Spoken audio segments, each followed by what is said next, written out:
Greetings, everybody.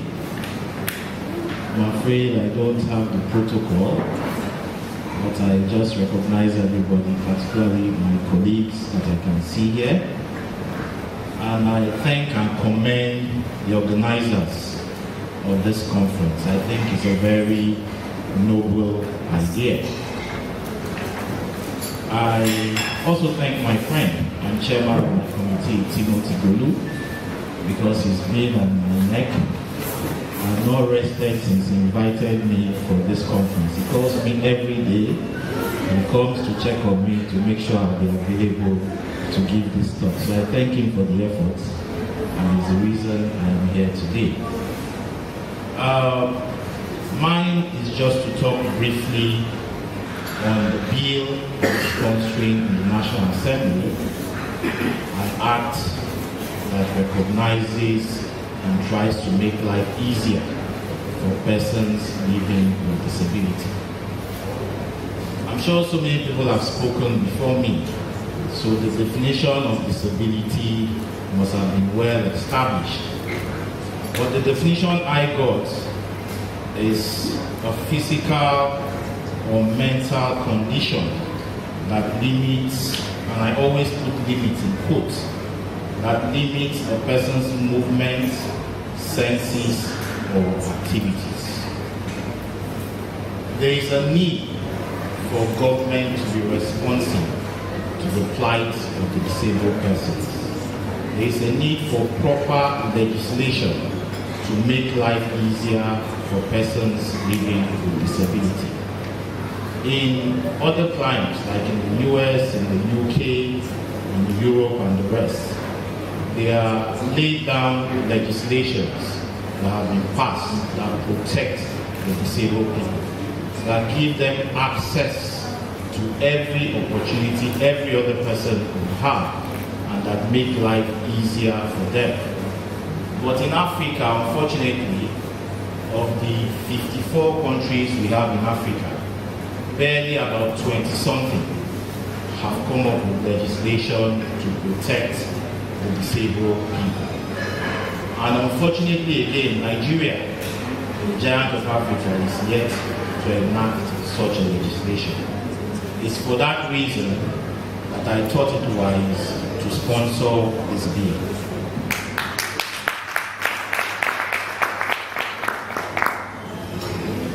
And what does my bill seek to achieve?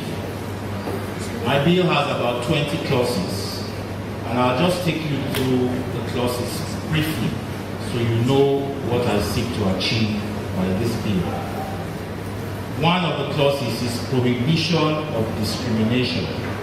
That clause simply states that every person with disability should not be discriminated against. And anybody or organization that is discriminating against a disabled person is liable upon conviction to a prison term and a fine. The second clause talks about media support. That simply says that every media organization in Nigeria has it as a duty to make known to Nigerians the existence of this bill and to promote the rights of disabled persons without any cost. So it's their corporate social responsibility. The third clause is accessibility to physical structures. That simply says that for every building that you intend to build in Nigeria, you must take the design of that building for approval. And the approving authority must ensure that you've catered adequately for disabled persons in terms of access to the building, in terms of their comfort whilst in the building. So it also says that the buildings that are already in existence that did not comply with that provision have 5 years to do readjustments and remodeling and comply with the provisions for the comfort of persons with disabilities. The fourth clause talks about transportation, road, air, sea, and rail. And it talks about how we must ensure that all the sports are easily accessible to persons with disability. There's also a right for the disabled person to be able to drive a vehicle, so long as their disability does not prohibit them from driving that vehicle. They should be allowed to drive, and so long as the vehicle is modeled to suit their peculiar circumstance. The 6th clause talks about airport facilities, and I think that is the only one that is actively observed in Nigeria today. Because if you go to our airports, you will see that there are wheelchairs for disabled persons. We give them preference in terms of when they want to board the flight and when they want to exit the flight. Disabled persons are given preference. So that is what the 6th clause seeks to achieve. The 7th clause talks about seating arrangements in vehicles. They are also to be given preference along those lines. And if a disabled person carries a wheelchair, that wheelchair is not subject to charge. The transporter cannot charge for that wheelchair. It's only when the disabled person, or it's only when the wheelchairs are being carried in commercial quantity, for commercial purposes, that's only when the transporter can charge for them. The other clause prohibits exploitation. It simply says that a person with disability should not under any circumstance be exploited, either used for begging, either the parents would say, okay, I have children, this one is disabled, let me concentrate and train the other children, this disabled one will not make too much meaning for me, I'm not training. Anybody that does that is liable for conviction, prison sentence, and of course a fine.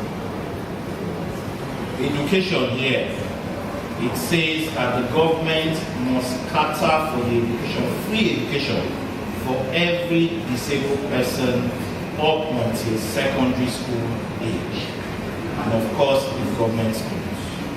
And then health too, that the government must provide free health care for disabled persons, and then for their accessories, their wheelchairs, canes, reading aids, and the rest. It should be highly subsidized if it cannot be given to them free of charge. Also, in their workplace, they are protected. Every disabled person has equal rights in their workplace. And peradventure, a person gets a disability while in the course of that work, the workplace, so long as he can continue functioning in any manner, has to retain his services and pay him adequate compensation for that disability. And if peradventure he cannot, because of the disability, continue working in that place, they will pay him 72 months' salary as a day off. It also talks of encouraging the disabled people to participate in politics, in cultural life, and all that. This again has to do with discrimination. We should not discriminate against them. We should encourage them to fully integrate into society and participate in every factor, every aspect of life in society. Then there's the establishment of the commission. There's a commission that is saddled with providing policies for the disabled persons. And that commission should be headed by the disabled person. And then even employment in that commission, preference should be given to persons living with disability. There is also the miscellaneous provision that seeks to explain generally what the sections of the bill talk about in greater detail. This bill that I sponsored with the help of my colleagues has passed the first, second, and third reading. It has been sent to committee. It is our hope that before the end of this 8th assembly, this bill will be signed into the process.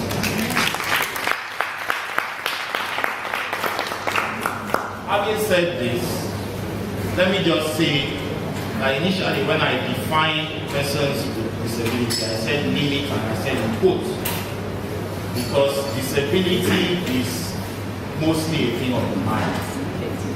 And if you condition your mind well, that disability imposed can even become your strength and the source of your success. If you look at history, you will see people that have lived with disability and have made huge successes of their lives. There are examples, numerous examples. The American president, Franklin Delano Roosevelt, was on a wheelchair throughout his tenure as president of America. As a matter of fact, he had polio and he was paralyzed from waist down. Until date, he's noted as one of the best presidents America has ever had. There are several examples. Nicholas Bujic, I'm sure you all know him. The man born without any limbs, no hands, no legs. Today, he's one of the most successful public speakers. He goes about giving inspirational speeches. He's a multi-millionaire. He has a family of 3 children, very, very successful. There is the case of Ralph Brown, who was born with muscular disability, but he's one of the greatest physicists in the world today. So you're only limited by your mind, not by your disability. And one of my famous and favorite authors, Malcolm Gladwell, in his book David and Goliath, said something that struck me. And I'd like you to listen to what he said. He said most disabled people achieve success not in spite of their disability, but as a result of it. So sometimes it is that disability that you see as a cross that could become your crown once you have the right mindset. So I don't want us to look at the disabled people as if they are helpless and they cannot be successful. Some of them can even become inspirations to those of us consider ourselves in. Once again, I thank the organizers for giving me this opportunity to share the little I know and to talk a bit of my being. Thank you, everybody.